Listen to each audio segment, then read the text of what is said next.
যে এক যন্ত্রণায় আছি বন্ধগান, বাসায় কয়দিন ধরে বড় যন্ত্রণার মধ্যে আছি। বউ আমাকে বারবার হুমকি দিয়ে যাচ্ছে, বাসায় চুলাটা নাকি ডিস্টার্ব দেয়। আমি বললাম যে কি সমস্যা চুলায়? বউ আমাকে বলতেছে চুলায় তো কালি ওঠে, আপনাকে কয়বার বলতেছি চুলাটা ঠিক করে দেওয়ার জন্য, আপনি তো দিচ্ছেন না। তা আমি বউকে বললাম আল্লাহ তোমাকে তোর হাত দিয়েছে কি কেন, তুমি ঘষে ঘষে কালি তুলতে পারো না? বউ আমাকে বললো এত সুন্দর হাত আমার দুটো, আমি কালি তুলে হাত দুটো নষ্ট করতে পারবো। আর বলবো বন্ধগান, বর হুমকি আর যন্ত্রণার কারণে বাইরে গেলাম একটু হাওয়া খাওয়ার জন্য, আর এই সুযোগে বউ আমাকে জব্দ করার ফোন দিয়ে নিল। বাসায় চুলা লোক এনে চুলাটা ঠিক করে আমাকে দিয়ে টাকাটা দেওয়া লোক। চুলাটা ঘরে আনতে না আনতে গোসল করে আসছে, এর ভিতরে বউ আমাকে আবার যন্ত্রণা দেওয়া শুরু করে দিল। খেতে তরতাজা লাল শাকগুলো কামতেছে তাদেরকে খাওয়ার জন্য, তাই বউ আমাকে বললো সেগুলো তুলে দেওয়ার জন্য। যন্ত্রণায় আছি বন্ধগান, গোসল করে কি কেউ এইসব কাজ করে? কিন্তু কি আর করে, শাকগুলো তো তুলে দিতেই হবে, কারণ বউ বলেছে আমার পছন্দের শাক লাল শাকগুলো আজকে রান্না করবে। বউ কিভাবে শুধুকে শুদ্ধ ব্যবহার করে দেখেন বন্ধগান, বউ আমাকে শাক তোলার বগিটাও আমাকে দিয়ে আনালো।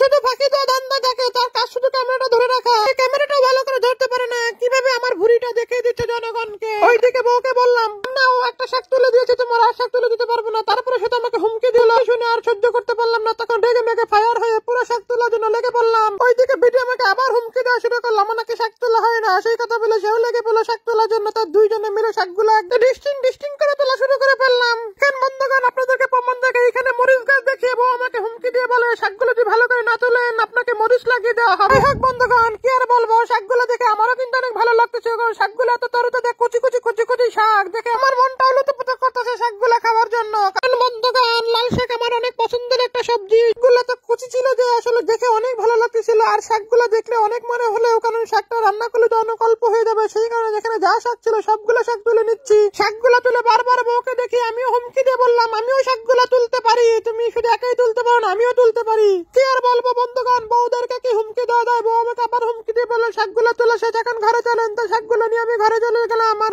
বন্ধুগণ দেখেন, বলছিলাম না আমার বউ কতটা ফাঁকি বাস, আমাকে না পেয়ে দেখেন বাচ্চাদেরকে বসিয়ে দিতে শাকগুলো বাছার জন্য, আর বাচ্চারাও ক্যামেরাটা দেখে কত সুন্দর হেসে হেসে হেসে শাকগুলো বেঁচে দিচ্ছে, আর আমাকে না পেয়ে বউ দেখেন বাচ্চাদেরকে কত সুন্দর কাজে লেগে দিয়েছে। আমি বলছিলাম না আমার বউ এটা পাক্কা ফাঁকি বাস, আমাকে না পেয়ে বাচ্চাদেরকে দিয়ে ঠিকই তার কাজগুলো করিয়ে নিচ্ছে। ওই দেখে দেখেন ক্যামেরাটা ধরে সে জনগণকে কি বোঝাতে চাচ্ছে, শাকগুলো সেই বাচ্চা না। যাই হোক, শাকগুলো তো এখন ধোয়াধুয়ি করা কমপ্লিট করা সব কাজগুলো আজকে আমাদেরকে দিয়ে করিয়ে সে এখন মনের সুখে রান্না করতে গিয়েছে, কারণ আরো তার মনে অনেক সুখ, কারণ আজকে চুলাতে কোনো কালি পড়া টেনশন নাই। কি বাঁচবো, আমার দু চুলাতেই রান্না বসিয়ে দিয়েছে। এই শাকগুলো সে ঘুটুমুটু করে দেখে সে আলু ভাজিটা শেষ করে বেড়েও নিচ্ছে। তো দেখেন এইদিকে বউ আমার তেলের ভিতরে শাকে বাগার দেওয়ার জন্য রসুন দিয়ে নিচ্ছে, আবার পেঁয়াজও দিয়ে নিল।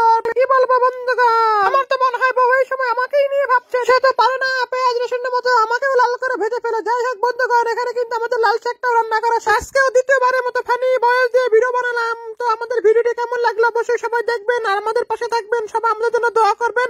সবাই ভালো থাকবেন, আল্লাহ হাফেজ।